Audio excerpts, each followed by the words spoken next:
palace down there, and there's this really interesting concept of entitlement, which is a big conversation in England. It's actually all over the world now in terms of are the wealthy entitled to their money? Are the poor entitled to more help? Social security and this whole idea that we should give everyone entitlement towards minimum wage. Entitlement. Like the royal family, are they entitled to be the royal family? There's something interesting about it where for a lot of us we feel, no, you have to earn your way. You shouldn't just be given things. And so I know for a lot of my life, I was there thinking, I'm not really entitled to anything. I have to really just kind of like get out there and kind of make it happen. And maybe you feel a little bit the same as well. Maybe you think you don't deserve more. Maybe you think other people even shouldn't deserve as much as they have, or that other people deserve more than you. Whatever your thoughts are, I had a really interesting revelation a couple of years ago. And it was when I was watching a documentary on Ayrton Senna. I'd always known Ayrton Senna, who was one of the greatest Formula One racers ever, that he was always driven. But I watched a documentary about his parents talking about when he was younger. He's died now, but in the lead up to him becoming the Formula One world champion, what was really interesting about it was that from a really early age, he would watch the TV on the world championships. He'd actually see the champions like being crowned, and he would be saying, "That's mine." That's my world championship. I've heard and seen Olympic athletes who've said the same, that they saw the gold medal and they just knew from an early age that was theirs. That's a different type of entitlement. It's entitlement which is almost like it becomes a duty. It's like that success is no longer an opportunity, it's an obligation. Because it's like, that's mine there. Now that is the difference of entitlement in terms of future entitlement, which you need to earn your way to, as opposed to one that you're born with. So actually feeling that you're entitled to the success you really want, to the extent that it's no longer just an opportunity, but becomes an obligation that you must have it, is the real key thing that divides those that end up at that high level of success and those that kind of give up somewhere along the way. However, there's a different second part to it as well, which is if you notice, like the royal family, no matter how entitled you might think they are by having been born into the royalty, they've gone through their entire lives serving. They see their life as one of service. And you see this with a lot of people. The moment they actually get the Nobel Peace Prize, the moment they become the president, the moment they actually get into a position where they can be of higher service, it becomes a duty to be of service. So there's a second element here as well, which is to what extent does what we deserve link to how we serve? And on that one, there's a bigger question, which is wealth to do about getting, or is it about giving? There's a great analogy which Buckminster Fuller gives. So what Buckminster Fuller says is he says that most of us think that something like wealth, in fact most of life, is about processional effects. Processional is like science, it's like cause and effect. It's like, if I do this, I'll get this result. And a lot of us are going through looking for strategies for our business, strategies in life, which is like, show me the steps so I can get to where I want to get to. It's like, show me steps of how I win the football game. It's kind of like, it doesn't quite work like that. You got to know the positions, you got to know the game plays, but then there's still going to be an element of other things happening in there as well. The way Buckminster Fuller talks about it is he says the difference is the difference of processional effects, which is cause and effect where you can predict what's going to happen, and precessional effects, which are totally unintended, which happen at right angles to that procession. So, for example, you take the concept of a pebble dropping in a pond, right? So the processional effect is you have a pebble, it's got mass, you've got gravity, you drop it, you can calculate directly like how it's going to drop. It goes just plop down into the pond.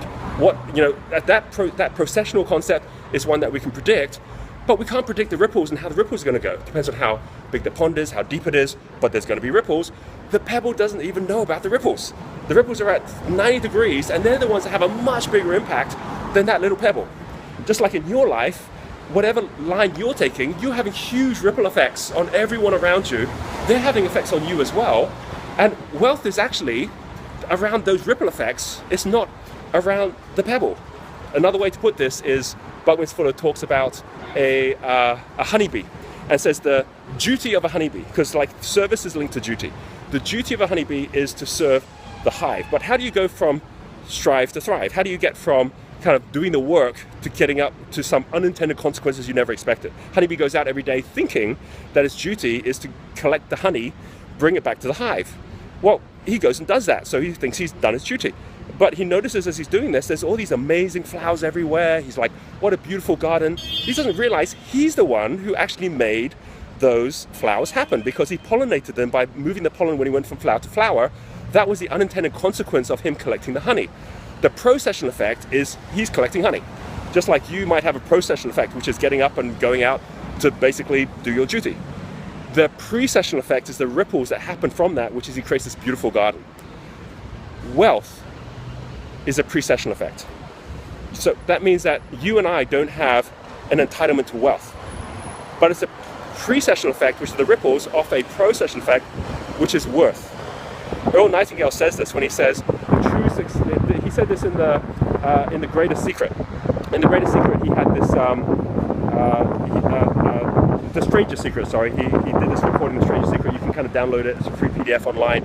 It's really what kind of spurred so much of the personal development movement, because he was one of the first to really just see the power of the thought and the mind to be able to shift our success levels. So it wasn't about what we're born with, it's about how we can go about co-creating our own lives.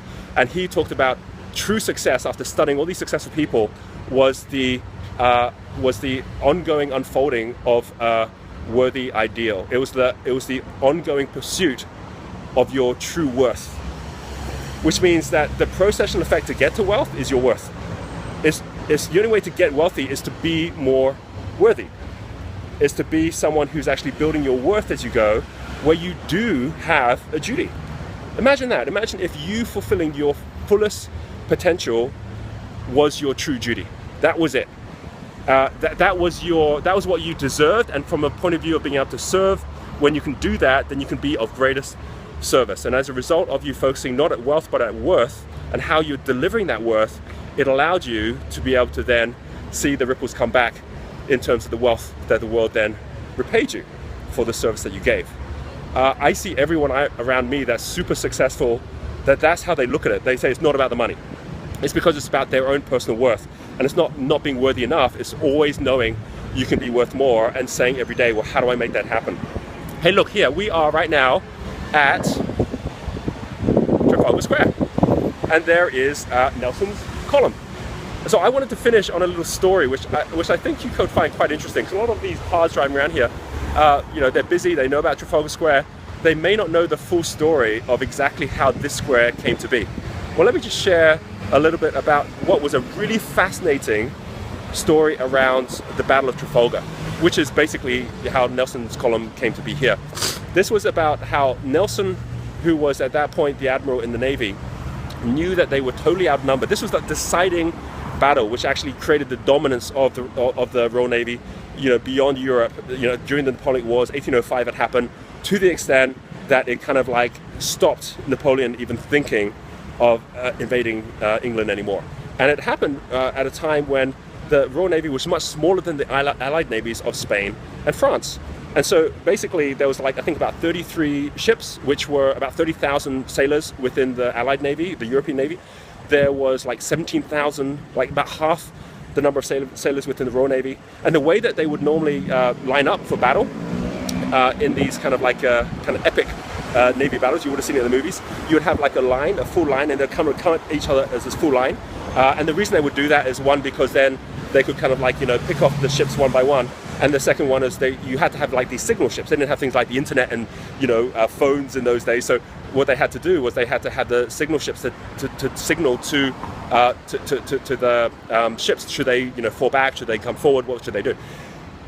What Nelson did, which is so amazing, was he said, this is no longer an opportunity to win a battle. This is an obligation. If we lose this one, we've lost everything. He just made it a must. And so what he did was he actually put them in a situation where there was no retreat. In fact, he didn't even put them in a situation where they were coming along in parallel. He created two columns of ships that would kind of come directly at this wall of ships, and they were going to come at full speed. This is exactly what he did. They came in at full speed, which was totally unexpected, as they were coming through with far fewer ships, and they hit and split this line into three. So you now have the Spanish and the French Navy being split into three, which means they couldn't see the signal ships anymore, and then circle around, and so it'd be a one-on-one battle, which suddenly become 1 on 2, 1 on 3, 1 on 4. So all these ships started getting destroyed. In fact, out of 33 ships, 22 of the Allied ships were destroyed. it was 2/3 of the entire Navy, whereas Nelson didn't lose a single ship. And it's because they had this way of actually just reinforcing with an entirely different way of doing things, cutting off the head effectively because they couldn't see the signal ships anymore. And what was so fascinating was that he knew he had to have a different message for his Navy, because he couldn't just say follow the signal ships, because of course none of them could see the signal ships. So he sent out a telegram just as they started the attack. And the telegram said, England expects that every man shall do his duty. He said, look, okay, like we can't just tell them follow us. We have to tell them follow themselves. Each of you as sailors will follow your truest calling as to what you're meant to do at that moment. And that it really is the fundamental difference of something which is like a big institutional hierarchy where you're waiting for someone to tell you what to do, and a democratic like leadership system where every single person is like, I know what to do because I know what the duty is here. I know what I need to be achieving here. In fact, in that battle, Nelson died. And so this is like a memoriam to Nelson. And in the battle, some of the people that were close to him said that as he was dying, some of his final words were, thank God I did my duty. Isn't that interesting? Is that this idea that like right here at Trafalgar Square is kind of pointing to something happening all over the world today, where we can keep on waiting for other people to figure things out. We can keep on thinking other people don't deserve so much or we deserve more.